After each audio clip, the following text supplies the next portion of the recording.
Gitu. Nah, terus kemudian ini Sayyidina Ali, ini apa, Siti Aisyah perang Jamal itu, sampean nggak bayangkan betapa mental kaum muslimin waktu itu tidak bisa diukur. Alhamdulillah kita nggak hidup di zaman itu. Sampean bisa bayangkan konflik terus di sini Ummul Mukminin, di sini Amirul Mukminin. Sampean bisa bayangkan stresnya kaum muslimin. Orang kemarin kiainya yang satu di PKB, yang satu di PKNU aja, santrinya udah stres.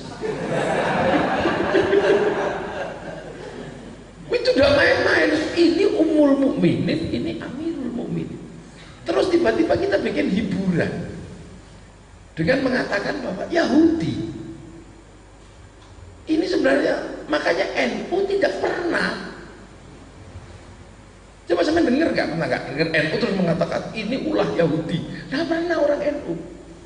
Kenapa? Karena sirah itu masih dipegang betul oleh kaum muslimin bahwa tidak mungkin Sayyidina Ali terus Muawiyah, sahabat-sahabat Rasul yang begitu jernih, kok terus tiba-tiba dengan mudahnya ditunggangi sama Yahudi, kan aneh. Jangan mencari-cari dulu, nanti hasilnya adalah siapa itu?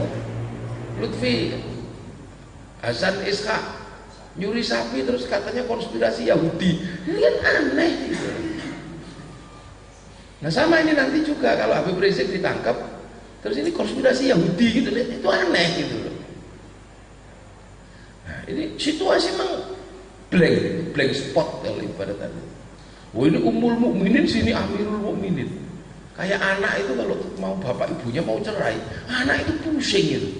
Ikut bapak apa ikut ibu, semua stres. Lah kaum muslimin mengalami fase itu. Akhirnya Sayyidina Ali sudah bertahan. Tapi Sayyidina Ali tahu gitu loh, apa yang harus dilakukan. Nah, yang satu, ini kan sama-sama pakai konstitusi. Ini pembunuh ya harus dibunuh. Tapi kata Sayyidina Ali, lah mana orangnya?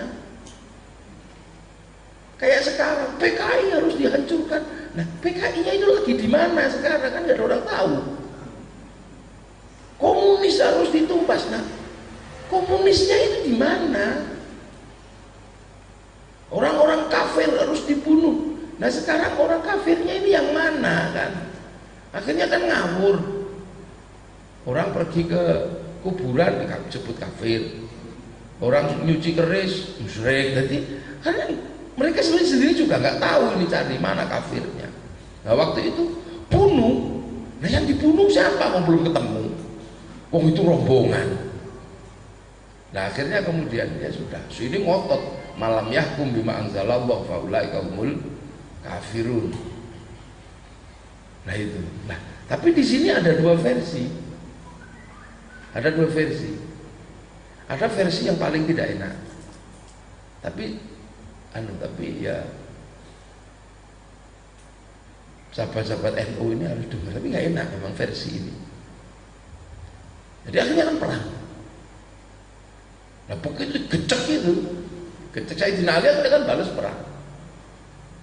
Nah, ini yang cerita ini itu dalam kitabnya Ibnu Khaldun.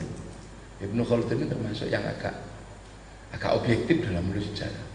Begitu dikejar, Amr bin As menyarankan kepada Muawiyah untuk mengangkat tombak yang di atasnya ada Al-Quran, karena kalau tidak bablas itu diajar sama Sayyidina Ali.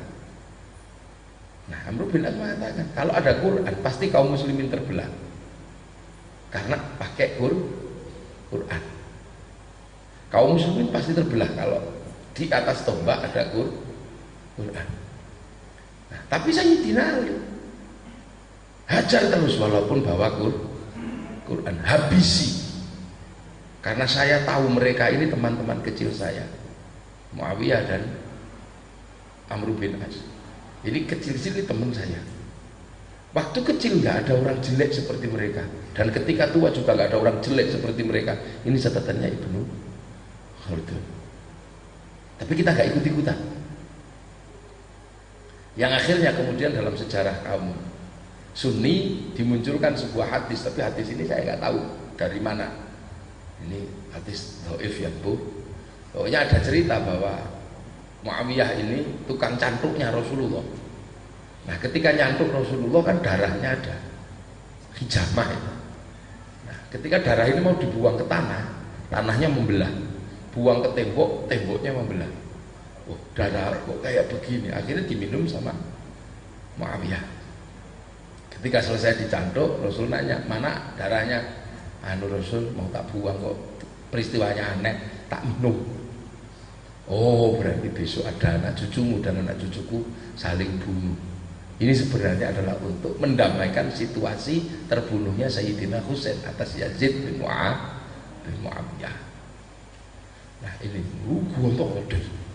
Nah begitu Sayyidina Ali beda, ternyata Sayyidina Ali. Karena situasi belum jelas, yang sini menggunakan malam yahkum bima anzalallahu faulaika humul kafirun, ternyata Sayyidina Ali lebih mengedepankan wa in qaifatani minal mu'minina tatalu fa aslihu tasallu. Salah mungkin bagaimana baiknya. Nah, karena Sayyidina Ali meminta bagaimana dibikin baiknya, sementara yang di sini sudah pegangan Quran. Nah, di sini muncul orang-orang yang menganggap bahwa malam yahkum bima anzalallahu faulaika humul kafirun diingkari sama Sayyidina Ali karena Sayyidina Ali tidak mengambil hukum konstitusional. Pembunuh tidak secepatnya dibunuh, maka Sayyidina Ali adalah kafir. Nah, itulah muncul tokoh yang namanya Abdurrahman bin Muljam. Gitu. Nah, ketika Abdurrahman bin Muljam membunuh Sayyidina Ali, ya sudah, Sayyidina Ali terbunuh. Nah, ketika Sayyidina Ali terbunuh, situasi kacau. Nah, di sini nih yang kemudian menghasilkan mulai pada ada takfiri itu. Sayyidina Ali dianggap kafir karena tidak menjalankan hukum malam yahkum bima anzalallahu, karena ini hukum konstitusi menurut mereka. Dan ketika Quran di atas itu sebelumnya ya terbelah betul kaum muslimin. Separuh terus pengen perang karena mengikuti Sayyidina Ali, nah separuh mogok karena lihat Quran. Nah, yang satu lihatnya tombak karena di atas Quran itu dipancangkan di atas tombak. Yang satu lihat Quran, yang satu lihat tombak. Artinya siasat politik yang waktu itu dijalankan oleh Amr bin As dan Muawiyah berhasil untuk membelah kaum muslimin karena Quran. Nah, kayak Quran ya Kang. Piye-piye wong Quran kalau bahasanya kan gitu. Ya sama lah kayak kemarin ini kan, mirip banget ini. Ya.